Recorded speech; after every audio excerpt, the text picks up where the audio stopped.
ओम शांति। 21 अक्टूबर 2023। मीठे प्यारे बाबा के आज के मधुर महावाक्य। आज की मूली के कुछ विशेष पॉइंट्स। आज बाबा हमें समझाते कि हम बच्चों को खुदाई खिदमतगार बन रूहानी सोशल सर्विस करनी है।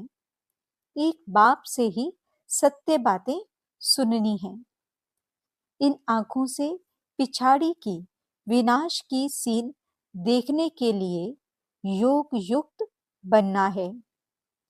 जब कोई भी हिसाब किताब सामने आए तो अपसेट होने के बजाय खुशी खुशी से चुकतू करना है।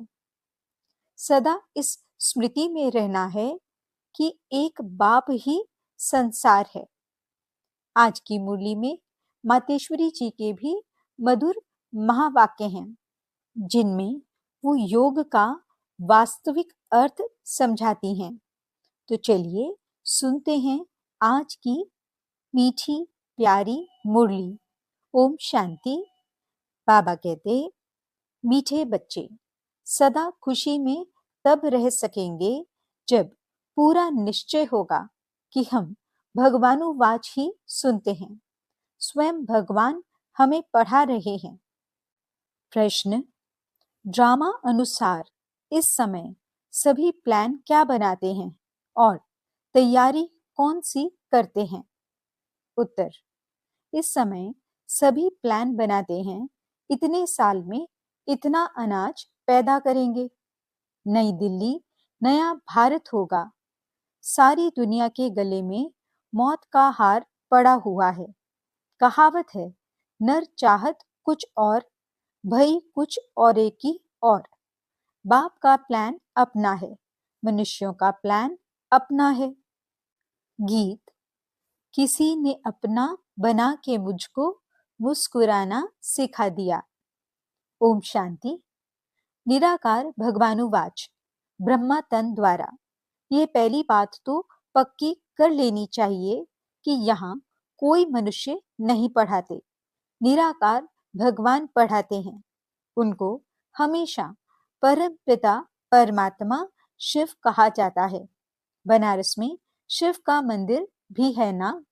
पहले पहले आत्मा को ये निश्चय होना चाहिए कि बेहद का बाप हमको पढ़ाते हैं। जब तक ये निश्चय नहीं तो मनुष्य कोई काम का नहीं है, कौड़ी तुल्य है। बाप को जानने से हीरे तुल्य बन जाते हैं। कौड़ी तुल्य भी भारत के मनुष्य बनते हैं, हीरे तुल्य भी भारत के मनुष्य बनते हैं। बाप आकर मनुष्य से देवता बनाते हैं। पहले जब तक ये निश्चय नहीं है कि भगवान पढ़ाते हैं, वे जैसे कि इस कॉलेज में बैठते भी कुछ नहीं समझते हैं, वे खुशी का पारा नहीं चढ़ता। वह है हमारा मोस्ट बिलवेड बाप, जिसको भक्ति मार्ग में दुख के समय पुकारते थे, हे परमात्मा रहम करो। ये आत्मा कहती है, मनुष्य तो समझते नहीं कि लौकिक बाप होते हुए भी हम कौन से बाप को याद करते हैं। आत्मा मुख द्वारा कहती है, यह हमारा लौकिक बाप है, यह हमारा पारलौकिक बाप है। तुम अब देही अभिमानी बने हो, बाकी मनुष्य हैं देह अभिमानी। उनको आत्मा और परमात्मा का पता ही नहीं है। हम आत्माएं उस परम पिता परमात्मा के बच्चे हैं, ये ज्ञान कोई को भी नहीं है। बाप पहले पहले ये निश्चय कराते हैं। भगवानुवाच, मैं तुमको राजयोग सिखलाता हूँ। तुम देह सहित देह के जो भी संबंध हैं उनको भूल अपने को आत्मा निश्चय कर मुझ बाप को याद करो। कोई मनुष्य व कृष्ण आदि ऐसे कह न सके, ये है ही झूठी माया, झूठी काया, झूठा सब संसार, एक भी सच्चा नहीं।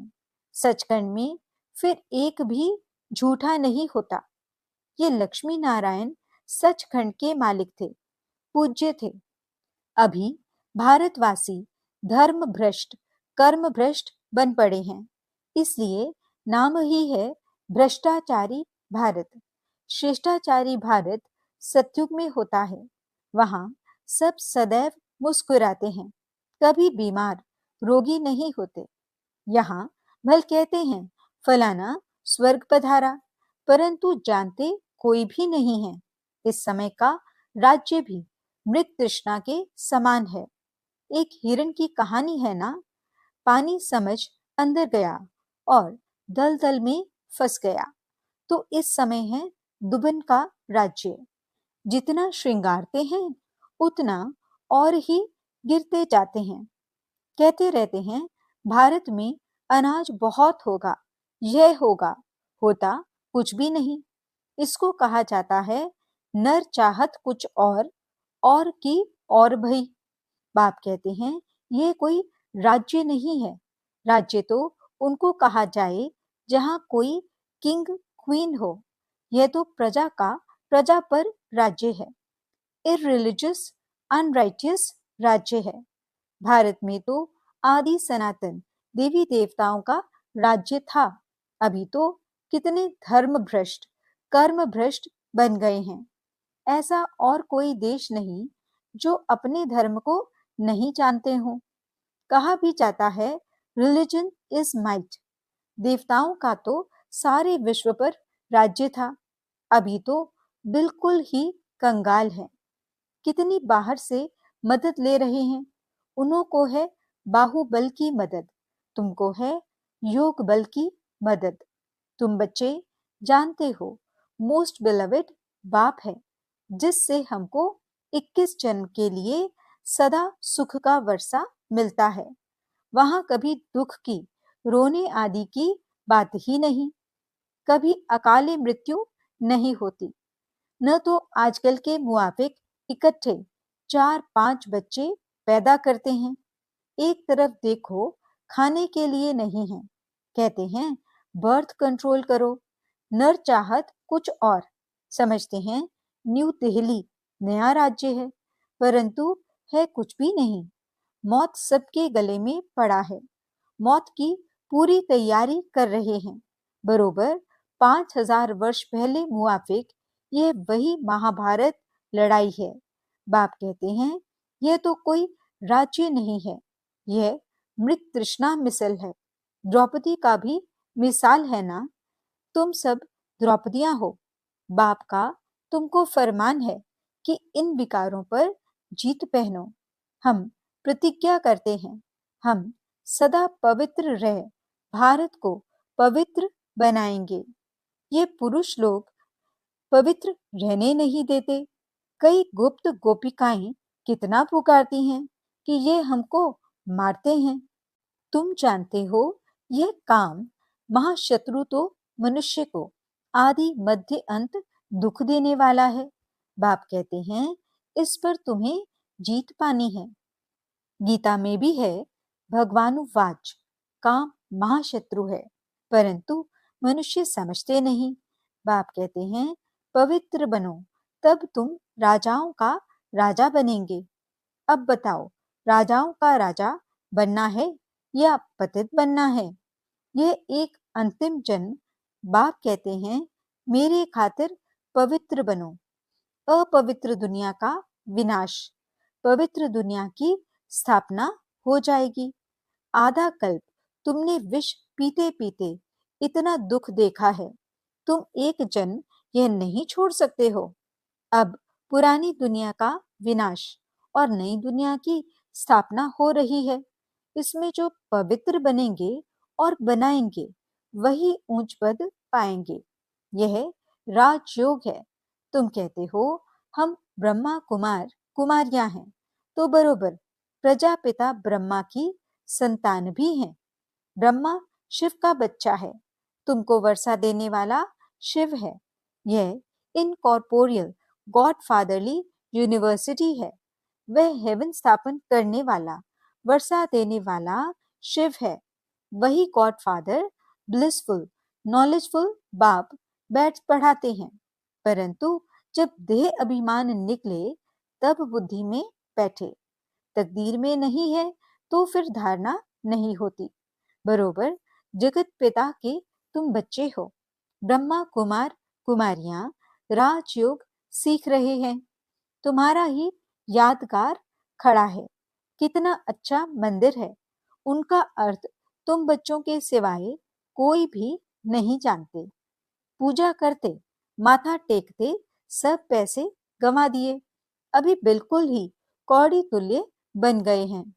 खाने के लिए अन्न नहीं। अब कहते हैं बच्चे कम पैदा करो। ये कोई मनुष्य की ताकत नहीं जो कह सके कि काम महाशत्रु है। ये तो जितना कहेंगे कम पैदा करो उतना ही जास्ती पैदा करेंगे। कोई की ताकत चल नहीं सकती। तुम बच्चों को पहले पहले ये बात समझानी है कि यह गॉड फादरली यूनिवर्सिटी है। भगवान एक है। ये एक ही चक्र है जो फिरता रहता है। ये समझने की बातें हैं। मित्र संबंधियों आदि को भी ये रूहानी यात्रा का राज समझाना है। जिस्मानी यात्रा तो जन्म जन्मांतर की, ये रूहानी यात्रा एक ही बार होती है। सबको वापस जाना है। कोई भी पतित यहाँ रहना नहीं है।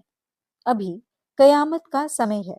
इतने जो करोड़ों मनुष्य हैं, ये सब तो सतयुग में नहीं होंगे। वहां बहुत थोड़े होंगे। सबको वापस जाना है। बाप आए ही हैं ले जाने।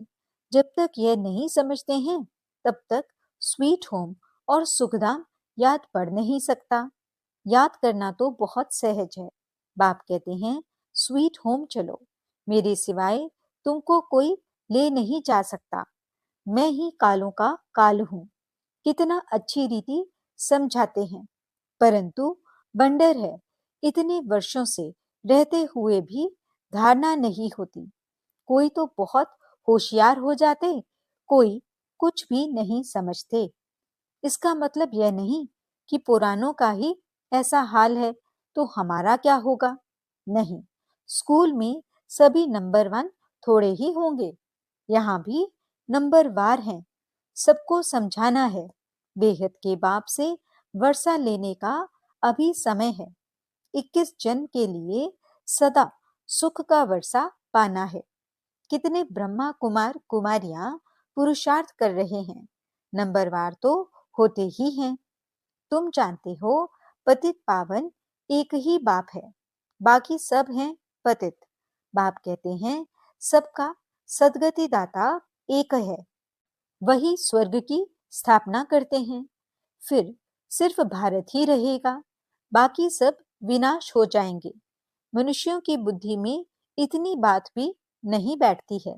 बाप कहते हैं बच्चे मेरे मददगार बनो तो मैं तुमको स्वर्ग का मालिक बनाऊंगा। हिम्मते मर्दा मददे खुदा। गाते तो हैं खुदाई खिदमतगार। वास्तव में वह है जिस्मानी सैल्वेशन आर्मी। सच्चे सच्चे रूहानी सैल्वेशन आर्मी तुम हो। भारत का बेड़ा जो डूबा हुआ है उनको सैल्वेज करने वाली तुम भारत माता शक्ति अवतार हो। तुम गुप्त सेना हो। शिव बाबा गुप्त तो उनकी सेना भी गुप्त। शिव शक्ति पांडव सेना। सच्ची सच्ची सत्यनारायण की कथा यह है। बाकी सब हैं झूठी कथाएं। इसलिए कहते हैं see no evil, hear no evil. मैं जो समझाता हूं वह सुनो। यह है बेहद का बड़ा स्कूल। इस यूनिवर्सिटी के लिए यह मकान बनाए हैं। पिछाड़ी में यहाँ बच्चे आकर रहेंगे। जो योग युक्त होंगे वे आकर रहेंगे। इन आंखों से विनाश देखेंगे। जो स्थापना तथा विनाश का साक्षात्कार तुम अभी दिव्य दृष्टि से देखते हो, फिर तुम इन आंखों से देखेंगे। इसमें बड़ी विशाल बुद्धि चाहिए। जितना बाप को याद करेंगे उतना बुद्धि का ताला खुलता जाएगा। अगर बिगाड़ में गया तो एकदम ताला बंद हो जाएगा। स्कूल छोड़ दिया तो फिर ज्ञान बुद्धि से एकदम निकल जाएगा। पतित बना फिर धारणा हो न सके। मेहनत है। ये कॉलेज है। विश्व का मालिक बनने लिए। ये ब्रह्मा कुमार कुमारियां शिव बाबा के पोतरे पोतरियां हैं। ये अब भारत को स्वर्ग बना रहे हैं। यह रूहानी सोशल वर्कर्स हैं जो दुनिया को पावन बना रहे हैं। मुख्य है ही प्योरिटी। श्रेष्ठाचारी दुनिया थी, अभी भ्रष्टाचारी है। ये चक्र फिरता रहता है। ये दैवी झाड़ का सैपलिंग लग रहा है जो आहिस्ते आहिस्ते वृद्धि को पाएगा। अच्छा, मीठे मीठे सिकिलते बच्चों प्रति माता पिता बाप दादा का याद प्यार और गुड मॉर्निंग। रूहानी बाप की रूहानी बच्चों को नमस्ते। हम रूहानी बच्चों की रूहानी बाप दादा को दिल व जान सिख व प्रेम से नमस्ते नमस्ते नमस्ते जी। गुड मॉर्निंग बाबा, शुक्रिया बाबा। धारणा के लिए मुख्य सार। पहला पॉइंट, सच्चे सच्चे रूहानी सैल्वेशन आर्मी बन भारत को विकारों से सैल्वेज करना है। बाप का मददगार बन रूहानी सोशल सेवा करनी है। दूसरा पॉइंट, एक बाप से ही सत्य बातें सुननी है। Hear no evil, see no evil. इन आंखों से पिछाड़ी की सीन देखने के लिए योग युक्त बनना है। वरदान, अपसेट होने के बजाय हिसाब किताब को खुशी खुशी से चुकतू करने वाले निश्चिंत आत्मा भव। यदि कभी कोई बात कहता है तो उसमें फौरन अपसेट नहीं हो जाओ। पहले स्पष्ट करो या वेरीफाई कराओ कि किस भाव से कहा है। अगर आपकी गलती नहीं है तो निश्चिंत हो जाओ। यह बात स्मृति में रहे कि ब्राह्मण आत्माओं द्वारा यहाँ ही सब हिसाब किताब चुकतू होने हैं। धर्मराजपुरी से बचने के लिए ब्राह्मण कहाँ न कहाँ निमित्त बन जाते हैं। इसलिए घबराओ नहीं, खुशी खुशी से चुकतू करो। इसमें तरक्की यानी उन्नति ही होनी है। स्लोगन, बाप ही संसार है। सदा इस स्मृति में रहना यही सहज योग है। मातेश्वरी जी के मधुर महावाक्य। अजपा जाप अर्थात निरंतर योग, अटूट योग। जिस समय ओम शांति कहते हैं तो उसका यथार्थ अर्थ है मैं आत्मा उस ज्योति स्वरूप परमात्मा की संतान हूं। हम भी उस पिता ज्योतिर्बिंदु परमात्मा के मुआफिक आकार वाली हैं। बाकी हम सालिग्राम बच्चे हैं तो हमें अपने ज्योति स्वरूप परमात्मा के साथ योग रखना है। उससे ही योग रखकर लाइट माइट का वर्षा लेना है। तभी तो गीता में स्वयं भगवान के महावाक्य हैं, मन मना भव। मुझ ज्योति स्वरूप पिता के समान तुम बच्चे भी निराकारी स्वरूप में स्थित हो जाओ। इसको ही अजपा जाप कहा जाता है। अजपा जाप माना कोई भी मंत्र जपने के सिवाय नेचुरल उस परमात्मा की याद में रहना। इसको ही पूर्ण योग कहते हैं। योग का मतलब है एक ही योगेश्वर परमात्मा की याद में रहना। तो जो आत्माएं उस परमात्मा की याद में रहती हैं उन्हों को योगी अथवा योगिनिया कहा जाता है। जब उस योग अर्थात याद में निरंतर रहें तब ही विकर्मों और पापों का बोझ नष्ट हो और आत्माएं पवित्र बने, जिससे फिर भविष्य जन्म में देवताई प्रारब्ध मिले। अब यह चाहिए नॉलेज, तब ही योग पूरा लग सकता है। तो अपने को आत्मा समझ परमात्मा की याद में रहना, यह है सच्चा ज्ञान। इस ज्ञान से ही योग लगता है। अच्छा, ओम शांति।